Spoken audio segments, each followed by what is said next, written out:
Hitman 2-3, this is Hitman 2. What's the status? Over. 2-3, stand by. Goliath, this is 2 Bravo. Request permission to engage enemy paratroopers and attempt to snatch a grid Papa uniform 259er, 119er. Break. Good morning, everybody. This is Ben Powers. I'm coming at you from the Commander's Voice, the Signal chapter of the 82nd Airborne Association's podcast. My guest today is Mr. Steve Zaley from North Carolina. Steve is the author of this book here. It's called They're Only Gone If They Are Forgotten. It's a combat memoir he wrote on behalf of his dad, who was a member of the 505th Regimental Combat Team during the Second World War. Steve, good morning. How are you? I'm doing fine. Good morning. How are you? And welcome to my office. We're doing great, sir. We're doing great. Thank you for having us today. And your office is really cool, I got to say, just so right out of the gate. The first thing you notice is that fantastic photograph behind you. Could you tell me a little bit more about that? Well, that is the group picture of the original members of Headquarters Company, 3rd Battalion, 505th Combat Team. At inception, it was taken at Fort Bragg in May before they went overseas to North Africa. And on the picture are 122 original men, and there are, I think, 24 or 26 men on that picture that are not paratroopers, they are cooks. They were all dressed the same because it was a show of force. But if you look at their boots, you could tell they're not wearing paratrooper boots. Now, your dad was not one of those cooks, right? Your dad was a combat infantryman? Yes, sir. He did 4 combat operations behind enemy lines in Sicily, Italy, Normandy, France, Holland, and then the ground push into Germany. So your dad was there from the inception, from North Africa all the way to the end of the war? Yes, sir. He was with the 505 combat team in the beginning when they were formed. Oh, that's amazing. So that's a very elite group of men and an already elite group of men. And from reading the book, I understand your dad was in the machine gun section, correct? Yeah, he was machine gun platoon and squad leader. And what it did to them was unbelievable. I mean, they knew there was going to be losses. Biazi Ridge, their first contact with the enemy, they never knew their losses were going to be as great as they were. And the fighting was so bad, they were down to hand-to-hand combat. That is an amazing chapter in the division's history, that's for sure. That must have really left an indelible mark on your father. It did. What he lived with, the pain every day, the nightmares. I could still hear the screams every night that he closed his eyes, every night. And when his nightmares were so real, he couldn't sleep. He would get up and walk the halls of the house all night because nobody was standing night watch for fear of being bayoneted to death in his sleep. That must have been very difficult to grow up with a dad who had to deal with those demons. At a young age, I don't know, maybe 5 years old, 4 years old, 6 years old, I said, there's something wrong. Because it was every night. But he was a very, very smart and brilliant businessman. But even with his limited education, but every time something went wrong, he went back to his primary training, which was you will kill or you will be killed. He held his position at all costs.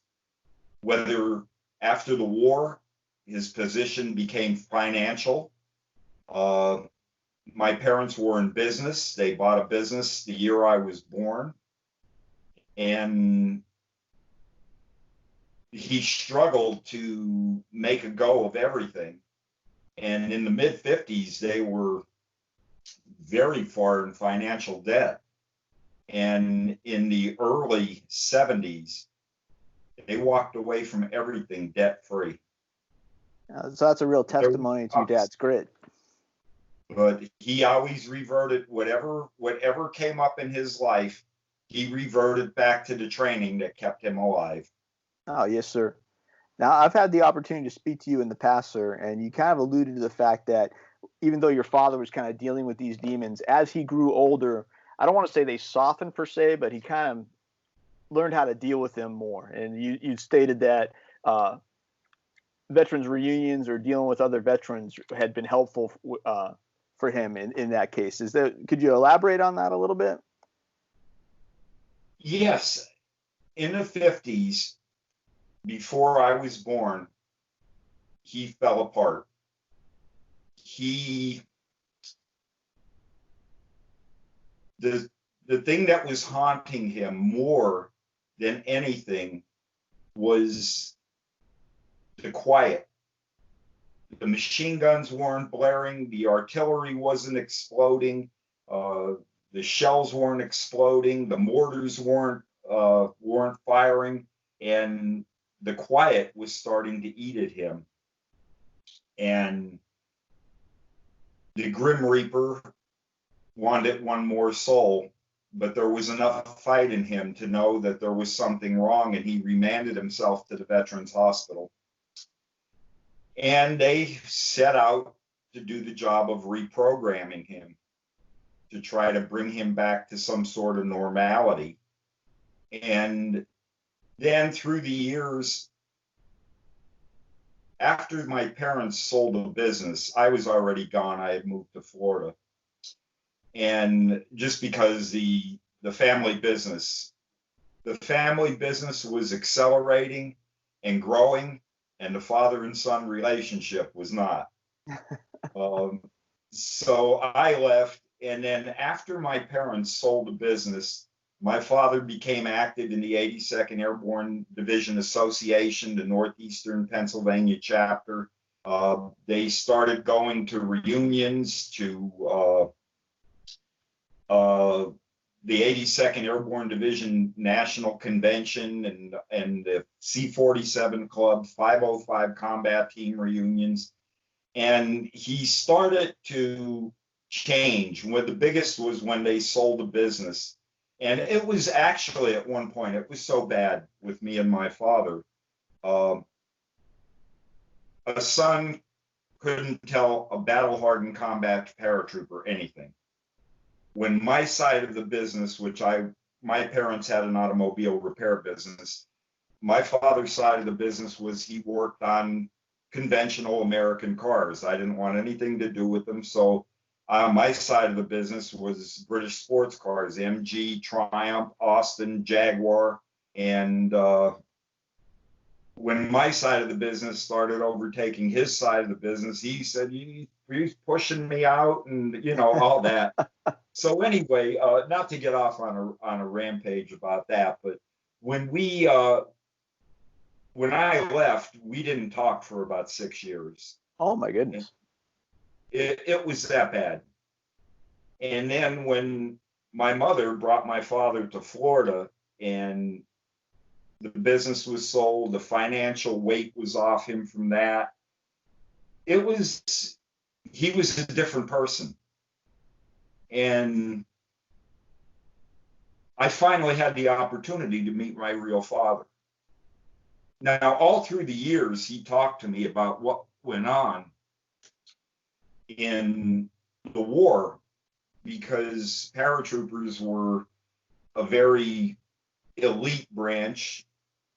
They were a very sparse branch. They said out of every 100 men that would join military service in the beginning of World War II, out of every 100, only 4 would volunteer for parachute duty. Only 1 would get through the training. Yes, sir. So there wasn't anybody that he could talk to about it. And being that back when I was growing up and I was in our family business, he always talked to me about it. So, but like I said, once they sold the business and then they came to Florida, I really had the chance to meet my real father. And he was a different person. He was changed. I'm glad he was able to find some level of peace, and that you guys were able to establish a relationship. And the book that came out of that relationship is fantastic. I want to And when we hold it up, it's obviously kind of big, but when you check it out from the side here, this is definitely a significant amount of research and work you put into this. I'm amazed by not only the level of detail that you put in regarding your dad's experiences, but also the level of primary material you're able to reproduce. I don't know if the viewers can actually see this, but you have copies of declassified orders in here. You've got a variety of photographs. You've got newspaper clippings. You've got color photographs in addition to black and white photographs. You've got maps in here. There's just all kinds of different information that's just very, very significant. And as your dad was an original member of the regiment and fought in every campaign, it's definitely not only a history of your dad's service, but it is truly a history of the entire, headquarters company of the 3rd Battalion of the 505th. So it's an amazing achievement. And this took you, almost 20 years to write? It began in 1997, and we released the hard copy last year. Our anniversary was a year ago in March. The book has been making leaps and bounds. We did release in 2017, we released the ebook, and the ebook did fairly well. Although nobody really wanted the ebook, what they wanted was the hard copy book. Certainly. And I met with several publishers and had meetings with them. And when they looked at the book, the first thing they said was, "Oh, we're going to slice and dice and cut this thing." And I looked at them and I said, "No, you're not." I said, "Let's stop that right there." I said, "What everybody wants is the whole story." And I said, "This is the whole story. This is, the fights, the arguments, the insubordination, the romances that took place with these guys and the women they met where they were stationed before they went overseas. And, like I said, the arguments, the insubordination, murder, bank robbery, it's all in there." No, it's amazing. It's once again, it's always like the truth is stranger than the fiction. Well, the thing is, whenever somebody reads one of these books about these men, I've read a lot of military history books through the years because of my upbringing with my father. And I was wondering, what made him tick the way he was. And one thing I did find out was all these men were cut from the same cloth. Because when I started contacting all these men that were still surviving after this book began, they were all the same: short-fused, tempered. I could tell from talking with my father when you were getting very close to a situation that they started automatically reliving when they were talking about it, was they'd start stammering their words. And the greatest thing that came out of it was the friendship. But these men, whenever somebody, just as myself, picked up a book to read about something, you got a brief segment about a man and something that happened to him that turned into history. But who was the man before? Who was the man after? What was he like? What was his personality? So when this book, when I still remember when it was one page, believe that or not, now it's 644 pages. When all of this took place, there were so many things that had happened that I said, all of this is part of the story. It needs to be in the book. The before segment, the after segment, the during segment, just as when Ken Russell, one of the two men who caught the church in St. Mary Glees, Ken and I became enormous friends. And I have letters that Ken Russell had written to me that said he would address them to the Honorable Steve Zaley. And when I called him, I said, Ken, how could you even do that? And he said, I call them like I see them. But, in a lot of this, like I said, I think a lot of these people that have written the history of whether it was airborne or whether it was the Big Red One or whether it was the Marines in the Pacific, they missed the story.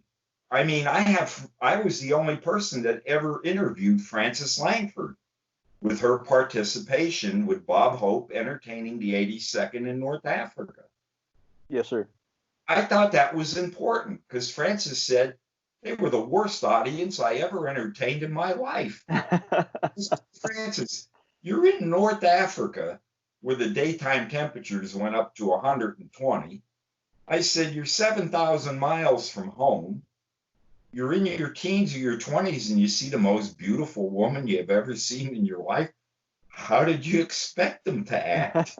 But so many fond memories of, the men that my father was with and Francis and everybody and all of the families of the men that passed on that threw in their part to bring this to life.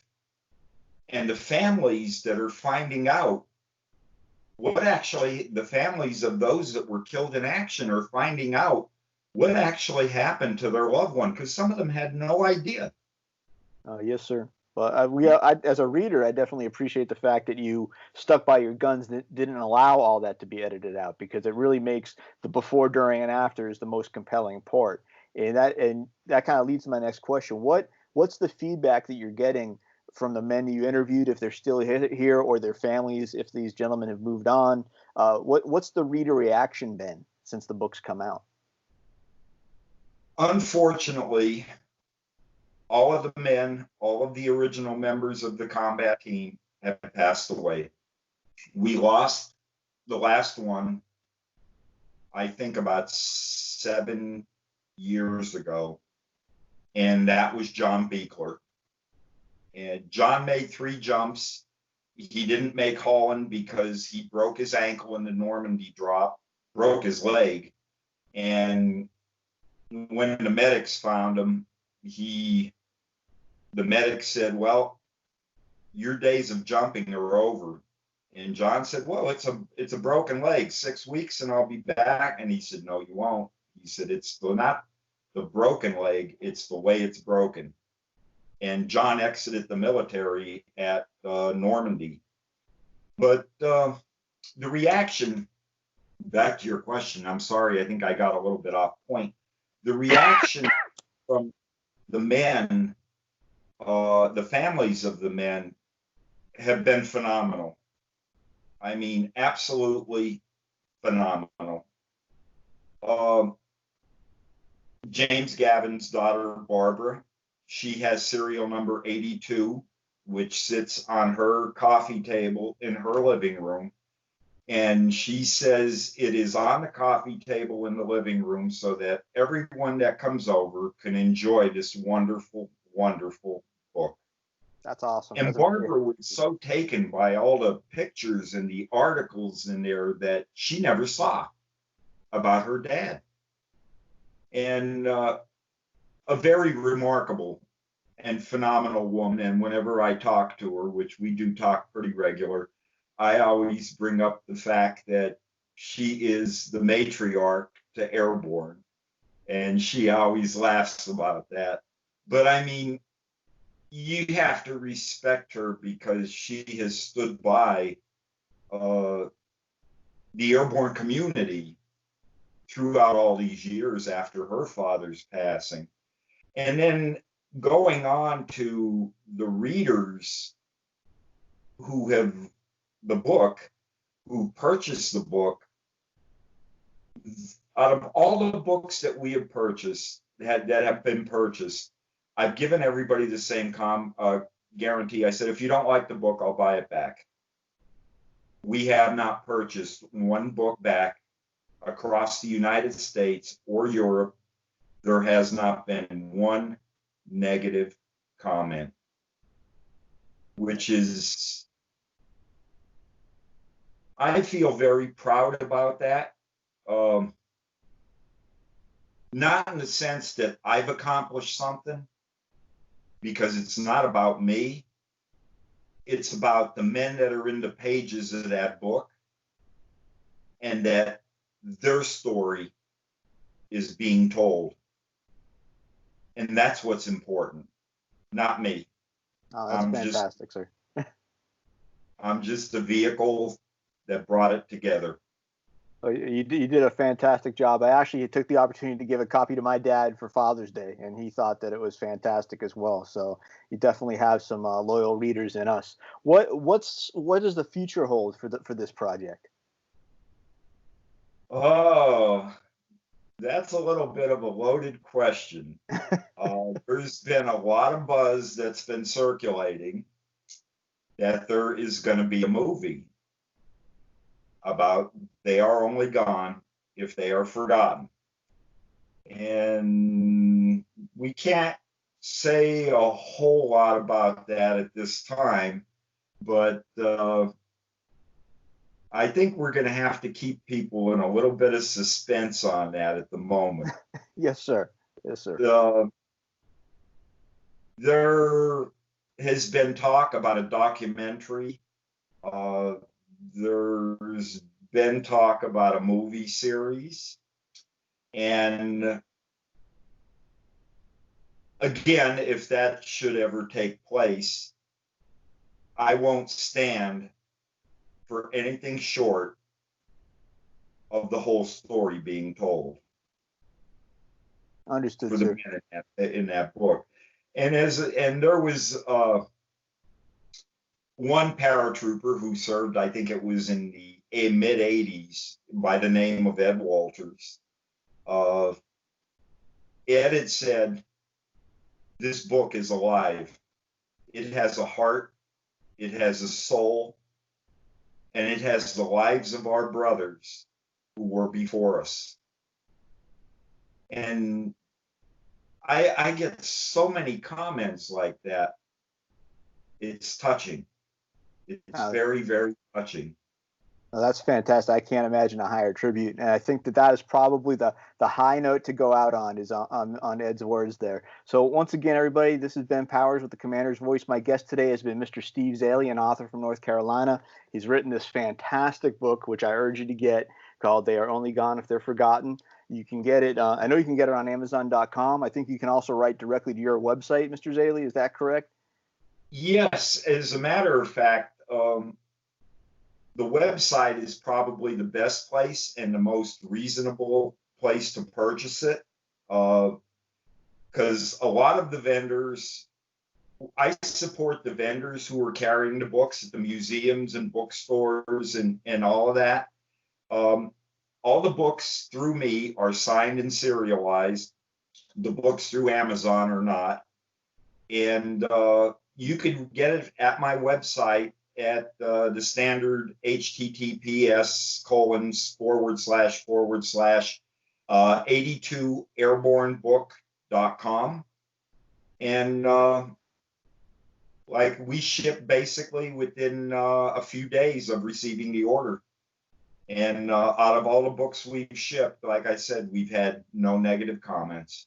No, it's fantastic, and I can guarantee the shipping's fast. It got here in time for Father's Day for my dad, so that I urge you to go out to 82book.com and order a copy of Steve's book. Steve, thank you so much for joining us today.